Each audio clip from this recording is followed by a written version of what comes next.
Today we're tying a crappie jig with a chenille called Midnight Fire. Stay tuned.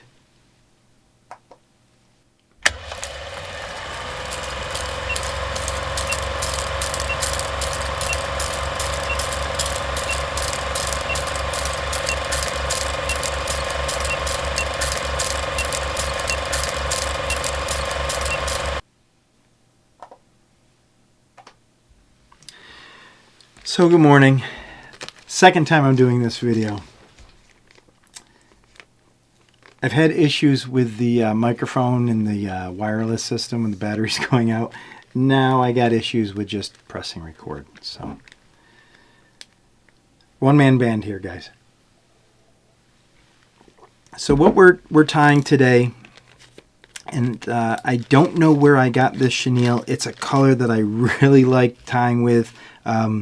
Always have good success with the jigs, but I just have this little bit.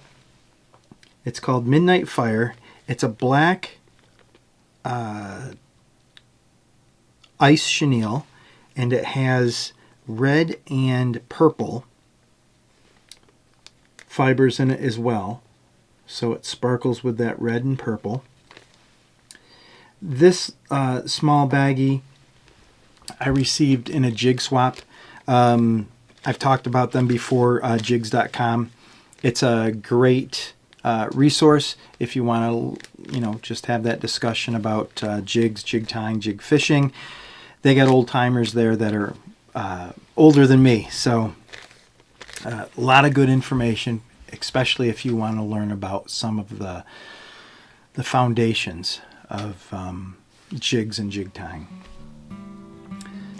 So what we're going to put in the vise today is a 1/16 pear head, or I guess I've called it a boxing glove in the past.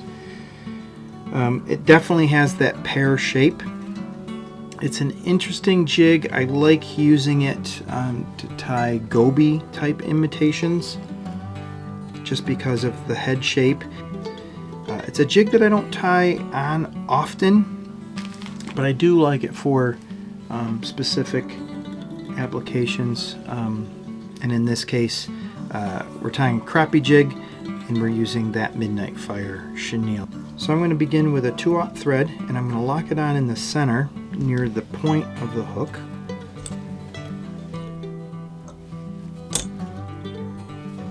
And we will begin by adding our calf tail, and this is just a regular black.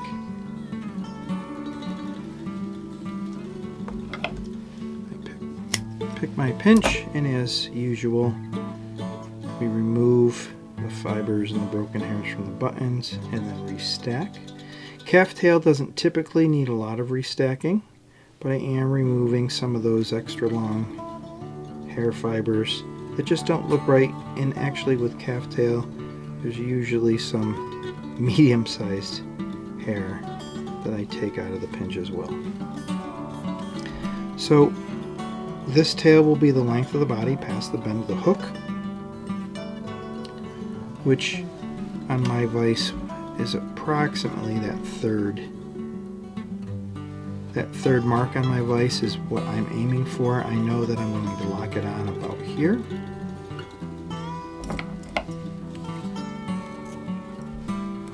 Keep that left hand pinch tight through this whole process.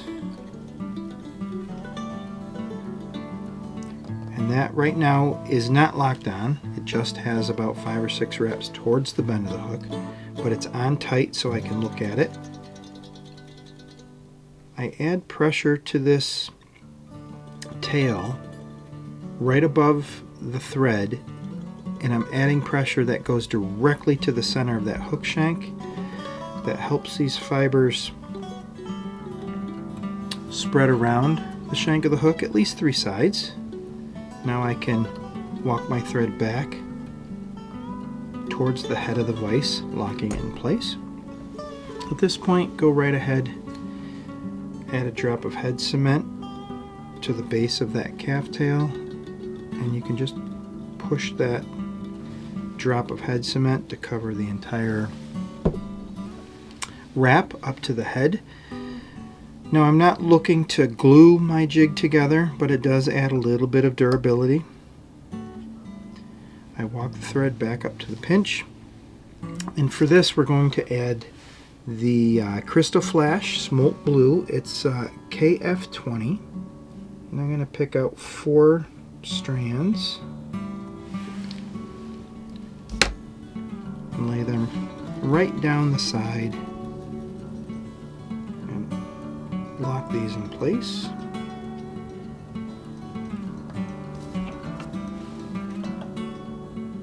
And I trim them the same length as the cattail.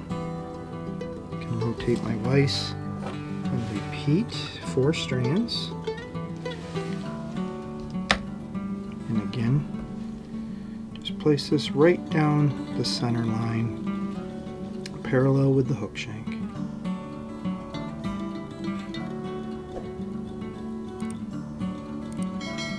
Two or 3 wraps towards the bend of the hook, and then 2 or 3 wraps back to lock it in place.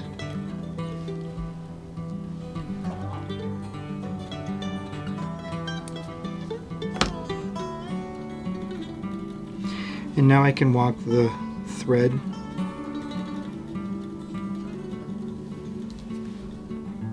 back towards the head.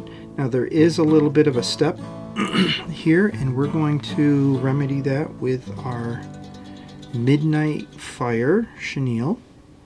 So I'm going to strip the fibers from the thread core just so I can lock it into place right here at the head, and then I will walk the thread up,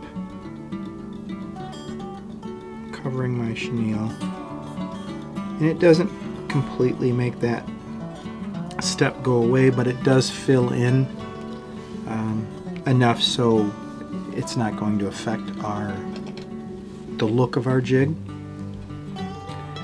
My fibers here are getting a little thin, so I'm going to use my hackle pliers, a little short rather, so I'm going to use my hackle pliers. As I wrap around, my first wrap is going to be angled towards the bend of the hook, and then as I come around, then I can straighten out my wraps, touching wraps as we go. I don't want them overlapping, because if I overlap them, then they're crushing the fibers of the chenille underneath it.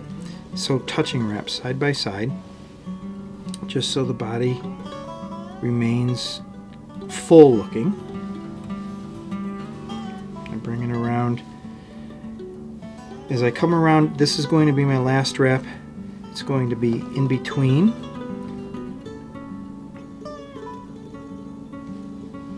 my bobbin and the jaws of my vise, and then as I come around, it's now on the outside of my bobbin. So when I switch hands, I can just pick up my bobbin and lock this into place. Now I'm going to pull off the hackle pliers, and as you can see, it's locked into place. And that was a very fine, I don't have much that was left being held, but I know that that's locked into place. So really, there's not much need to crisscross your bobbin with your chenille and overlap and crisscross and wrap. I know that this is locked into place. It's not going to go anywhere. You can add a few more wraps. If you have any issues with trapping the fibers, you can angle your bobbin so the thread rides along the head of the jig itself, pushing those fibers that try to get forward, pushing those back, so you have a nice clean collar. To finish this off, I will use a whip finish tool. This jig head is beginning to be on the larger size. I think any larger than this I would whip finish in a different manner, but as long as you're careful as you wrap this not to hook the eye of the hook, there should be no issues. So 3 wraps, 2, 3 is all you need. That's locked into place.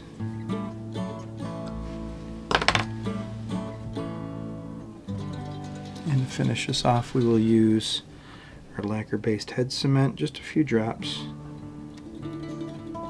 the collar.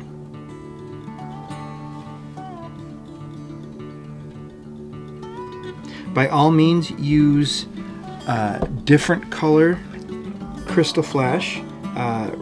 We're using the Crystal Flash Smoke Blue. It's the KF20 to complement the blue and purple that is in this chenille body. But there's also red in here, so a red Crystal Flash would also look fantastic. So let's turn that off and take this out of the vise so we can see it.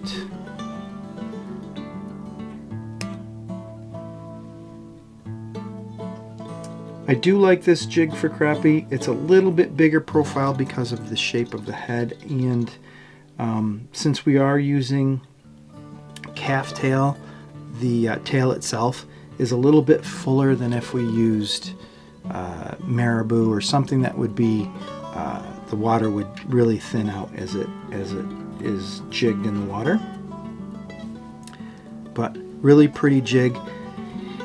So we can't really go wrong. Choosing black is a color combination for crappie jigs. It's always a good producer for crappie and other panfish. So I think that will do it for us today. If you have any questions or comments, put those down below. And if you know who makes the Midnight Fire chenille, put those comments down below. I'd love to pick up more of this. Like I said, this was a chenille that I received in a jig swap. So I was grateful to receive it. I love tying with this. It's a great material. Very similar to other chenilles, Danville, that I use an awful lot of. But I just can't find it. I don't know. I find chenilles that are similar, ice chenilles. I just would like to find more of that, the black ice chenille with that red and purple mixed in. So I just like the color. So I think that'll do it for us today. As always, guys, keep tying in tight lines.